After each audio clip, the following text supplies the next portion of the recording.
ओम श्री परमात्मने नमः।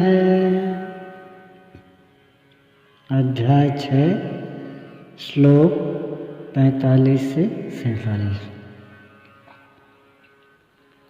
प्रयत्नाद्यते मनस्तु योगी संशुद्ध किल विषय अनेक जन्म संसिद्ध ततो याति परां गतिम्। अनेक जन्मों से प्रयत्न करने वाला योगी परम सिद्धि को प्राप्त हो जाता है। प्रयत्न पूर्वक अभ्यास करने वाला योगी सभी पापों से अच्छी प्रकार शुद्ध होकर परम गति को प्राप्त हो जाता है। प्राप्ति का यही क्रम है। पहले शिथिल प्रयत्न से वह योग आरंभ करता है, मन चलायमान होने पर जन्म लेता है, सद्गुरु के कुल में प्रवेश पाता है और प्रत्येक जन्म में अभ्यास करते हुए वहीं पहुंच जाता है जिसका नाम परम गति परम धाम है। श्री कृष्ण ने कहा कि स्वल्पमप्यस्य धर्मस्य, इस धर्म का स्वल्प अभ्यास भी महान जन्म मृत्यु के भय से उद्धार करने वाला होता है। धर्म बदलता नहीं है। इस योग में बीज का नाश नहीं होता। आप 2 कदम चल भर दें, उस साधन का कभी नाश नहीं होता। हर परिस्थिति में रहते हुए पुरुष ऐसा कर सकता है, कारण कि थोड़ा साधन तो परिस्थितियों से घिरने वाला व्यक्ति ही कर पाता है, क्योंकि उसके पास समय नहीं है। आप काले हों, गोरे हों अथवा कहीं के हों, गीता सबके लिए है, आपके लिए भी है। उत्कट प्रयत्न वाला चाहे जो हो, किंतु शिथिल प्रयत्न वाला गृहस्थ ही होता है। गीता गृहस्थ, विरक्त, शिक्षित, अशिक्षित सर्वसाधारण मनुष्य मात्र के लिए है। साधु संत जैसे विशिष्ट पुरुषों के लिए ही हो ऐसा नहीं है। नियत कर्म करने वालों में भजन की एक ऐसी अवस्था आ ही जाती है कि गृह त्याग करना पड़ता है। कोई पागल या कुष्ठ रोगी होना नहीं चाहता, होना पड़ता है। कोई मरना नहीं चाहता, मृत्यु अप्रत्याशित आ ही जाती है। इसी प्रकार एक स्तर साधुता का भी आता है कि होना ही पड़ता है। पूज्य गुरु महाराज जी को भी शंका थी कि साधु होने को उन्होंने कभी सोचा भी नहीं था, फिर भी भगवान ने उनकी गर्दन पकड़कर उन्हें साधु क्यों बना दिया। इस पर भगवान ने अनुभव में उन्हें दिखाया कि विगत 7 जन्मों से वह लगातार गृह त्यागी संत रहे। आरंभिक 4 जन्मों में महात्माओं की वेशभूषा में वह यत्र तत्र विचरण कर रहे हैं। उन जन्मों में उन्हें भजन की युक्ति ज्ञात नहीं थी, किंतु वह इंद्रिय संयम में दृढ़ थे। विगत 3 जन्मों से वह सुयोग्य संत रहे, जैसा कि होना चाहिए। योग साधना जागृत थी, भगवान हृदय से रथी थे।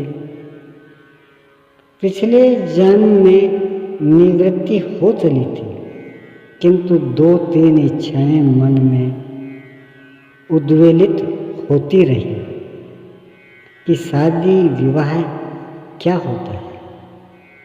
लोग गांजा पीकर झूमते हैं, इसमें कैसा सुख है। थोड़ा देहाभिमान भी था कि कुलीन हूँ, इसलिए जन्म लेना पड़ा। जन्म लेते ही थोड़े समय में भगवान ने शादी विवाह कराकर, सब दिखा सुनाकर, 2-3 आकाशवाणियों से सत्यासत्य का बोध देकर बताया कि इस मंदिर में तुम्हारे गुरु महाराज हैं। उनके निर्देशन में साधना करने पर 4.5 महीने में ही महाराज जी का भजन जागृत हो गया। पिछले जन्म में जहाँ साधन छूटी थी वहीं से आरंभ हो गई। जैसे कोई अपने ही आंगन में करोड़ों का गड़ा धन अनायास पा जाए, भगवान उठाने बैठाने भजन कराने सुरक्षा प्रदान करने लगे और थोड़े ही समय में महाराज जी महाराज हो गए। क्रमशः चलकर ही प्राप्ति का अविधान है। अंत में योगेश्वर श्री कृष्ण निर्णय देते हैं। तपस्वी वियोधि को योगी, ज्ञानी वियोगी महतोधिक है। कर्म नव्यश्चाधिको योगी, तस्माद् योगी भवार्जुन।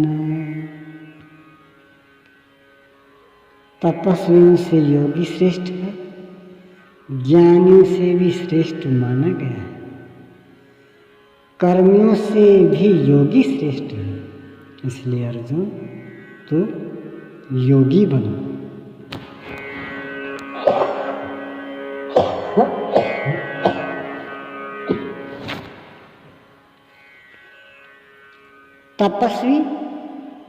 तपस्वी मन सहित इंद्रियों को उस योग में ढालने के लिए तपाता है। अभी योग उसमें ढला नहीं। कर्मी इस नियत कर्म को जानकर उसमें प्रवृत्त होता है। नहीं तो वह अपनी शक्ति समझकर ही प्रवृत्त है और न वह समर्पण करके ही प्रवृत्त है, कर्ता भर है। ज्ञान मार्गी उसी नियत कर्म यज्ञ की प्रक्रिया विशेष को भली प्रकार समझती हुई अपनी शक्ति को सामने रखकर उसमें प्रवृत्त होता है। उसके लाभ हानि की जिम्मेदारी उसी पर है, उस पर दृष्टि रखकर चलता है। योगी निष्काम कर्मयोगी इष्ट पर निर्भर होकर पूरे समर्पण के साथ उसी नियत कर्म योग साधना में प्रवृत्त होता है, जिसके योग क्षेम की जिम्मेदारी भगवान अर्थात योगेश्वर वहन करते हैं। पतन की परिस्थितियां होते हुए भी उसके लिए पतन का भय नहीं है, क्योंकि जिस परम तत्व को चाहता है वही उसे संभालने की जिम्मेदारी भी ले लेता है। तपस्वी अभी योग को ढालने में प्रयत्नशील है, कर्मी केवल कर्म जानकर करता भर है। ये गिर भी सकते हैं, क्योंकि इन दोनों में मैं समर्पण है और मैं अपनी हानि लाभ देखने की क्षमता। किंतु ज्ञानी योग की परिस्थितियों को जानता है, अपनी शक्ति समझता है, उसकी जिम्मेदारी उसी पर है। और निष्काम कर्मयोगी तो इष्ट के ऊपर अपने को फेंक चुका है, वह इष्ट संभालेगा। परम कल्याण के पथ पर ये दोनों ठीक चलता है, किंतु जिसका भार वह इष्ट संभालता है वह इन सब से श्रेष्ठ है, क्योंकि प्रभु ने उसे ग्रहण कर लिया है। उसका हानि लाभ वह प्रभु देखता है, इसलिए योगी श्रेष्ठ है।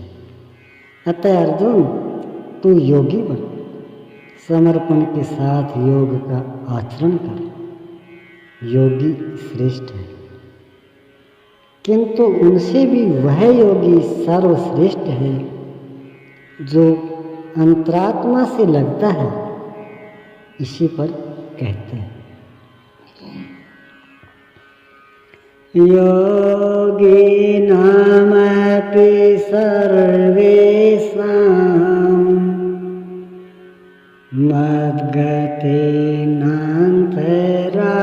मद्गतेनान्तरात्मना श्रद्धावान् भजते यो मां स मे युक्ततमो मतः। संपूर्ण निष्काम कर्म योगियों में भी जो श्रद्धा विभोर होकर अंतरात्मा से, अंतर चिंतन से मुझे निरंतर भजता है, वह योगी मुझे परम श्रेष्ठ मान्य है। भजन दिखावे या प्रदर्शन की वस्तु नहीं है। इससे समाज भले ही अनुकूल हो, किंतु प्रभु प्रतिकूल हो जाते हैं। भजन अत्यंत गोपनीय है और वह अंतःकरण से होता है।